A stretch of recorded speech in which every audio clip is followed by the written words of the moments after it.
I've got a couple of dreads that have kind of gone, I don't know how to describe it, like paddly, like fat on the ends.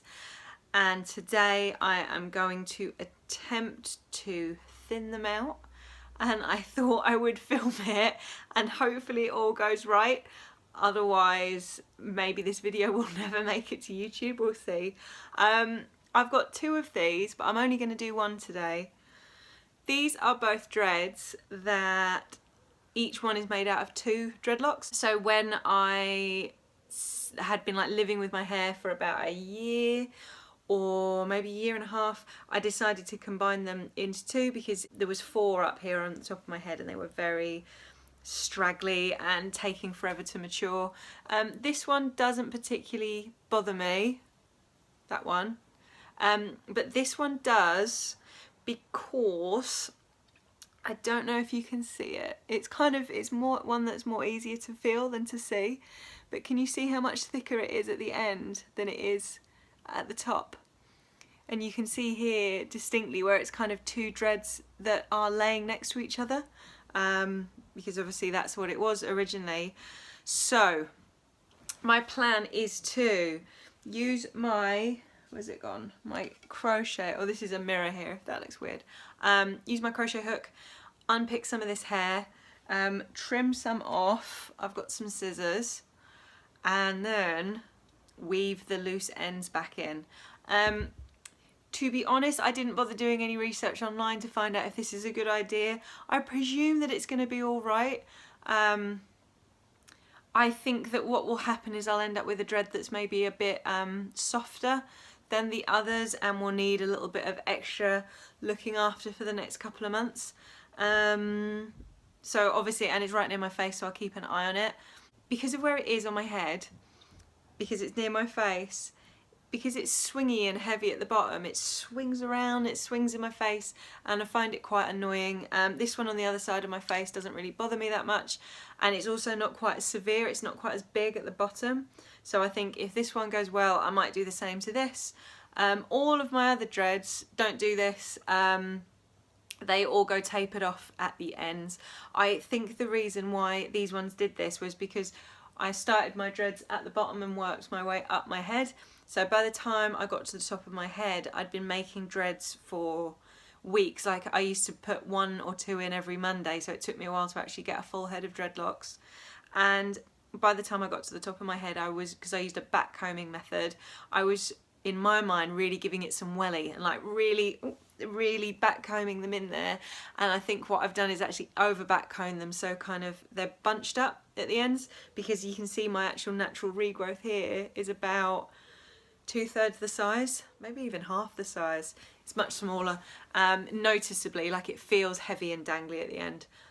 So yeah, wish me luck.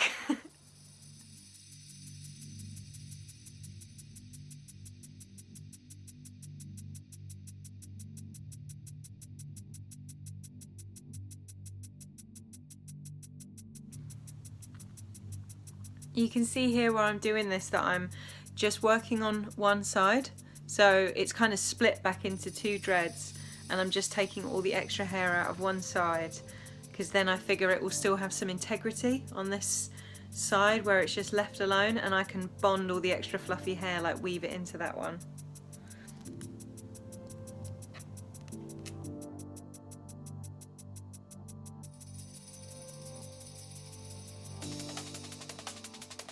Bent my crochet hook. Oh man, this is new. I only just got it.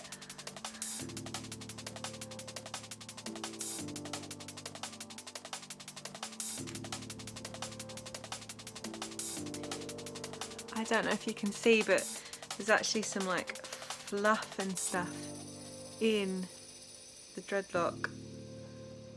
Ooh, I'm trying to see if you can see. I'm so fastidious with keeping them clean as well. I'm surprised that there's anything in there, the hair coming out. So I think I'm going to leave it there. I'm going to show you what I've done. So that's one dreadlock that I've just left intact, and then the other one I've kind of picked away at it. So now the plan is to snip off some of this extra hair and then dread it back together. Let's see.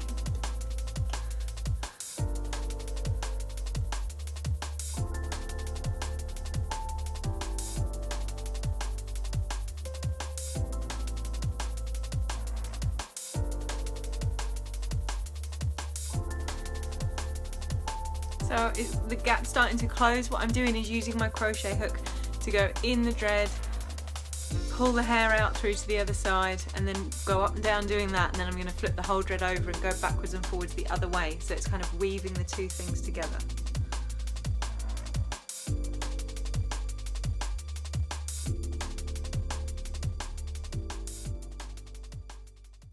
Okay, so I'm all done.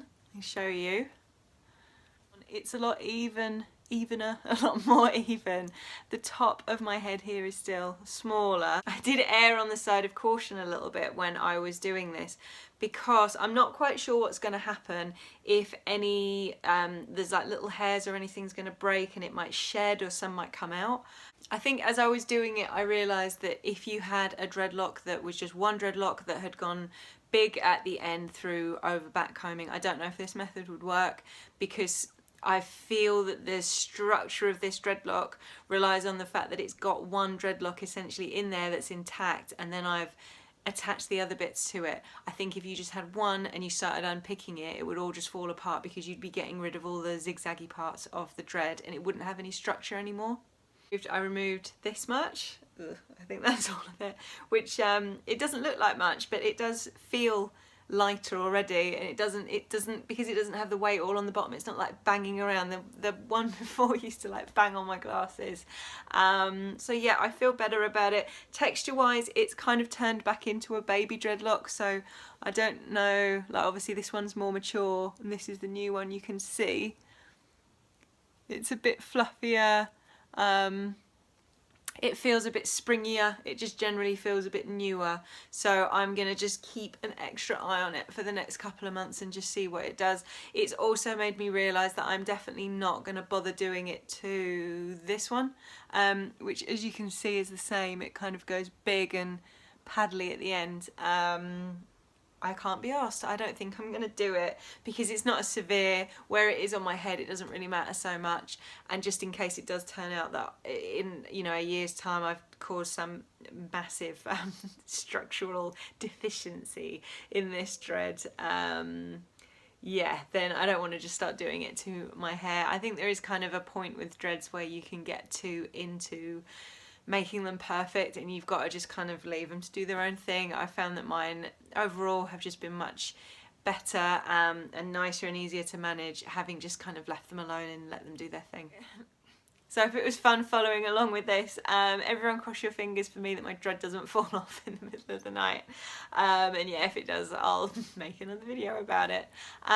Thanks for watching. I will put a link down below to all of my other dreadlock videos and I'll see you next time.